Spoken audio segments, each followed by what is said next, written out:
സുഗമോദേവി സീരിയലിൻ്റെ ഏറ്റവും പുതിയ പ്രൊമോ റിവ്യൂയിലേക്ക് എല്ലാ കൂട്ടുകാർക്കും സ്വാഗതം. ശാരികയും ദേവികയും ചതിയിലൂടെ കീഴ്പ്പെടുത്താമെന്ന് വിചാരിച്ചിരുന്ന കെവിനും അതുപോലെ ഇസബെല്ലയ്ക്കും കിട്ടാവുന്നതിലും ഏറ്റവും വലിയ തിരിച്ചടിയാണ് ശാരികയും നമ്മുടെ ദേവികയും കൂടി കൊടുത്തിരിക്കുന്നത്. ഇതിൽ ഏറ്റവും കൂടുതൽ സഹിക്കാൻ പറ്റാത്തത് നമ്മുടെ കെവിന് തന്നെയാണ്. കാരണം ആത്മാർത്ഥമായിട്ടാണ് തൻ്റെ കാമുകി തന്നെ സ്നേഹിച്ചുകൊണ്ടിരിക്കുന്നത് എന്ന് വിശ്വസിച്ചിരുന്ന കെവിന് അതൊരു നാടകമാണെന്നും നന്ദേട്ടനും ദേവിയേക്കും വേണ്ടിയിട്ട് മനഃപൂർവ്വം തന്നെ ചതിയിൽ പെടുത്തുകയായിരുന്നു ശാരിക എന്നുള്ള സത്യം തിരിച്ചറിഞ്ഞതിന് ശേഷം അതൊരു വല്ലാത്ത തിരിച്ചടിയായിട്ടാണ് കെവിനെ സംബന്ധിച്ച് തോന്നിയിരിക്കുന്നത്. കെവിൻ അതിൻ്റെ പ്രതികാരം ശാരികയോടും കുടുംബത്തോടും ഉണ്ടെന്ന് തന്നെ പറയാം. എന്തായാലും നമ്മുടെ ദേവിക ശാരികയെ രക്ഷിച്ചുകൊണ്ട് പോകുന്നു.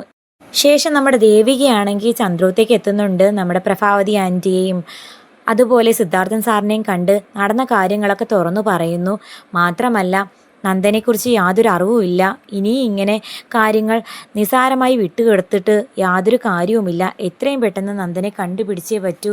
അച്ഛൻ എന്തായാലും DGPയെ വിളിച്ച് ഒന്നും കൂടി സംസാരിച്ച് നോക്കണം എന്നൊക്കെ ദേവിക പറയുന്നത് കേട്ടിട്ട് നമ്മുടെ സിദ്ധു ആണെങ്കിൽ DGPയെ വിളിച്ച് തൻ്റെ മകനെ കാണാനില്ലെന്ന് പരാതി കിട്ടിയിട്ട് ഇത്രയും നാളായിട്ടും യാതൊരു അറിവും തന്നിട്ടില്ല. എന്തുകൊണ്ട് ഇങ്ങനൊരു അരക്ഷിതാവസ്ഥ സൃഷ്ടിക്കുന്നു? എത്രയും പെട്ടെന്ന് തൻ്റെ മകനെ കണ്ടെത്തണം എന്നൊക്കെ പറഞ്ഞ് തൻ്റെ നിരാശ അറിയിക്കുന്ന സമയം തന്നെ DGP പറയുന്നു, ഇനി എന്തായാലും അധികം വൈകില്ല, നന്ദനെ ഉടനെ കണ്ടെത്താം എന്നൊക്കെ പറഞ്ഞ് കോള് കട്ട് ചെയ്യുന്നു. അപ്പോൾ സിദ്ധുവിനോട് പ്രഭാവതി ചോദിക്കുന്നു, എന്ത് പറഞ്ഞു? എത്രയും പെട്ടെന്ന് കണ്ടെത്തി തരാമെന്നാ അയാൾ വാക്ക് തന്നിരിക്കുന്നത്. നമുക്കെന്തായാലും അയാൾ പറഞ്ഞ വാക്ക് വിശ്വസിക്കാനല്ലാതെ തരമില്ല എന്ന് സിദ്ധുവും പറയുന്നു. അപ്പം ദേവിക പറയുന്നു, അമ്മ വിഷമിക്കണ്ട, അധികം താമസിക്കാതെ നന്ദനെ കണ്ടെത്താനാകുമെന്ന് എനിക്ക് ഉറപ്പുണ്ട് എന്നൊക്കെ പറഞ്ഞ് സമാധാനിപ്പിക്കുന്ന സമയം തന്നെ പാപ്പനോട് DGP സ്ട്രോങ് ആയിട്ട് കാര്യങ്ങൾ അവതരിപ്പിക്കുന്നു. ഇനിയും നന്ദനെ കണ്ടെത്തിയില്ലെങ്കിൽ തൻ്റെ ജോലിയെ തന്നെ അത് ബാധിക്കുമെന്ന് മനസ്സിലാക്കിയ പാപ്പൻ ഇനി എന്തായാലും നന്ദനെ വെളിച്ചത്ത് കൊണ്ടുവന്നേ കാര്യമുള്ളൂ, അല്ലെങ്കിൽ തൻ്റെ ജീവിതത്തെ തന്നെ ബാധിക്കുമെന്ന് മനസ്സിലാക്കിയ പാപ്പൻ കെവിൻ്റെയും ബെല്ലയുടെയും കുട്ടിക്കളിക്ക് കൂട്ടു നിൽക്കുന്നില്ല. എന്നാൽ അതേസമയം പ്രകാശനാണെങ്കിൽ നല്ല പിള്ള ചമയാനായിട്ട് അമ്മയുടെയും ഗിരീഷിൻ്റെയും രജനിയുടെയൊക്കെ മുമ്പിൽ വന്ന് സംസാരിക്കുന്നുണ്ട്.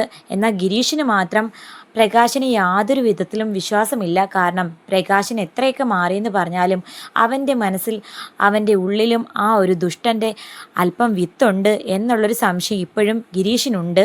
കാരണം മീരയോട് ചെയ്ത ക്രൂരത ഒട്ടും പൊറുക്കാനാകുന്നതല്ല.